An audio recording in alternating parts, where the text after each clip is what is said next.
भारत पाकिस्तान के बीच लगातार जो युद्ध है वो चरम पे पहुंच गया है। हालांकि इसकी संभावना न के बराबर थी कि इस तरह का जो हमला है उसको भारत करेगा, क्योंकि अब तक जो प्रॉक्सी वॉर है उसे हम लड़ते आ रहे थे। लेकिन जिस तरह से पुलवामा में अटैक हुए थे या उरी में अटैक हुए थे, उसके बाद अब पहलगाम के अटैक के बाद ये पूरा मामला मोदी ने खुद अपने हाथ में ले लिया। प्रधानमंत्री ने साफ तौर पे कहा है कि जिस तरह की सज़ा दी जाएगी उसे दुनिया याद रखेगी और पाकिस्तान भी याद रखेगा। हमारे साथ डिफेंस स्टडीज़ इलाहाबाद यूनिवर्सिटी के पूर्व हेड हैं आर के उपाध्याय जी।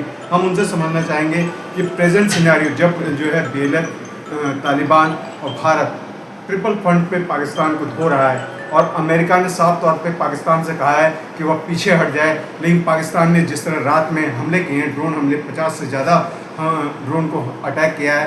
S-400 के अलावा समर नाम का हमारा जो डिफेंस सिस्टम है उसने एक भी रॉकेट जो है भारत की धरती पे गिरना नहीं दिया, जिसकी तारीफ जो है इसराइल ने भी की है। सर, जिस तरह का सिनेरियो प्रेजेंट चल रहा है, वर्ल्ड सिनेरियो की बात करें, लेकिन पहले हम जो प्रेजेंट सिनेरियो इंडो-पाक रिलेशंस की बात करें, अपने सबसे खतरनाक स्थिति में पहुंच गया है। कई देश कह रहे हैं परमाणु हमला हो सकता है। पाकिस्तान भी अब तक यही धमकी देता रहा है कि परमाणु हमला हो सकता है। आप इसको कैसे देखते हैं? पाकिस्तान के पास परमाणु हमले की धमकी के अलावा कुछ और है ही नहीं।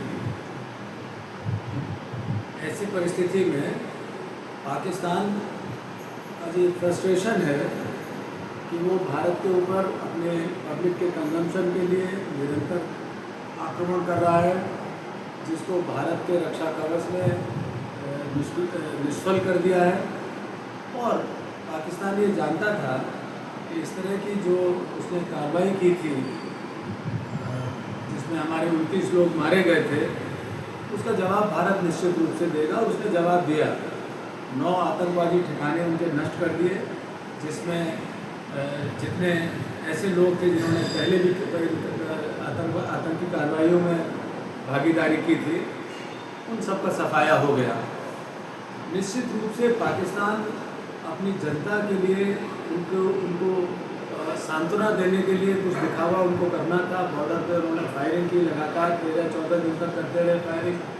और उसके बाद भारत ने उनको बार बार इस तरह की चीज़ से बचने के लिए इशारा किया और कहा कि बस ठीक है, हमारा काम पूरा हो गया और अब शांति हो सकती है।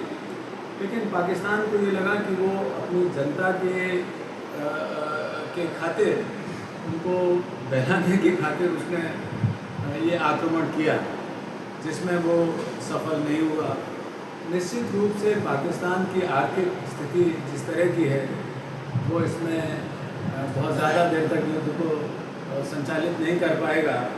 और ये कहने की बात नहीं है कि भारत के पास पाकिस्तान को हराने के लिए बहुत दिनों तक युद्ध करने के लिए तैयारी है और पाकिस्तान इसमें ज़्यादा दिन टिक नहीं पाएगा। ये इस पर निर्भर करता है कि पाकिस्तान अगला कदम क्या उठाता है। जहाँ तक आणविक हमले की धमकी की बात है, तो भारत के पास उससे कुछ कम नहीं है। और हमारी जो मारक क्षमता है वो पानी से भी है और भूमि से भी है और आकाश मार्ग से भी है। तो पाकिस्तान कहीं ना कहीं हमसे पिछड़ा है और ऐसे में पाकिस्तान के ये हित में है तो वो युद्ध को यथाशीघ्र बंद करने का प्रयास करे, वरना फिर वो विश्व के अन्य राष्ट्रों के पास जाएगा कि हमें बचा लीजिए और हमारी रक्षा करिए। ऐसे में उनका भविष्य अच्छा नहीं रहेगा। और निश्चित रूप से भारत सरकार के द्वारा, हमारे प्रधानमंत्री के द्वारा ये बिल्कुल सही समय पर सही कदम है। मैं इस अवसर पर अपने सशस्त्र बलों को इसकी बधाई देता हूँ कि जिस शौर्य के साथ उन्होंने देश के स्वाभिमान की रक्षा की। सर, कारगिल वार के समय ही परमाणु बम की धमकी दी थी। अटल बिहारी वाजपेयी जी ने साफ तौर पर कहा था, मैं 25% भारत को कुर्बान करने को तैयार हूँ, लेकिन अगले दिन का सूरज पाकिस्तान नहीं डूबेगा। उस सिनेरियो को समझते हुए क्या मोदी जी जिस तरह आगे बढ़ रहे हैं, वर्ल्ड जनमत उनके साथ आ चुका है सिवाय तुर्की के और अजरबैजान के, आर्थिक तौर पे कमज़ोर हो चुके हैं। पाकिस्तान को IMF का ही सहारा है, जिसकी मीटिंग आज हुई है, उसमें क्या कुछ निकल के आता है। लेकिन जितनी भी आर्थिक मदद मिलेगी वो भी उसके लिए काफ़ी नहीं होती, क्योंकि उधर अफगानिस्तान डोनाल्ड रेखा को मानने से इनकार कर रहा है, उसने एक फ्रंट खोला है। बलूचिस्तान जो है उसने दूसरा फ्रंट खोल रखा है। चाइना इस समय आगे नहीं आ रहा उसकी किसी भी सहायता के लिए। जो रात में 50 जो इन्होंने ड्रोन गिराए भी हैं, वो भी एकदम नाकाम कोशिश थी, वो कहीं फटे ही नहीं। लेकिन इजराइल के दिए हुए ड्रोन या समर जो हमारा खुद का डिफेंस सिस्टम है वो काफ़ी कारगर रहा। इसको कैसे देखते हैं? देखिए, पाकिस्तान मूल रूप से आप देखें तो एक फेल्ड स्टेट है। अब वो अपने अंतिम दौर में आ गई है और पाकिस्तान की सेना जो अपना वर्चस्व बनाए रखना चाहती है वो ये सब करवा रही है। उनके जो नेता हैं वो फौज के दबाव में काम करते हैं। ऐसी अवस्था में पाकिस्तान का जो भविष्य है वो बहुत ख़राब है और हमारी जो जो जो रक्षा पंक्ति है, हमारी जो मारक क्षमता है वो सभी जानते हैं वो बहुत अधिक है। और अभी हमने सीधा आक्रमण नहीं किया है, सीमा पार नहीं की है। सीमा पार करने पर पाकिस्तान के लिए और तकलीफ़ हो जाएगी।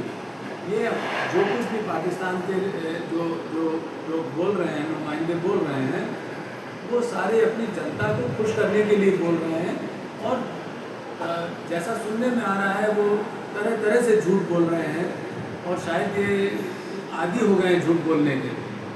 भारत ने उनके 3 वायुयान कल रात में गिरा दिए थे और उनका जो रक्षा तंत्र है लाहौर के आसपास उस सबको नष्ट कर दिया।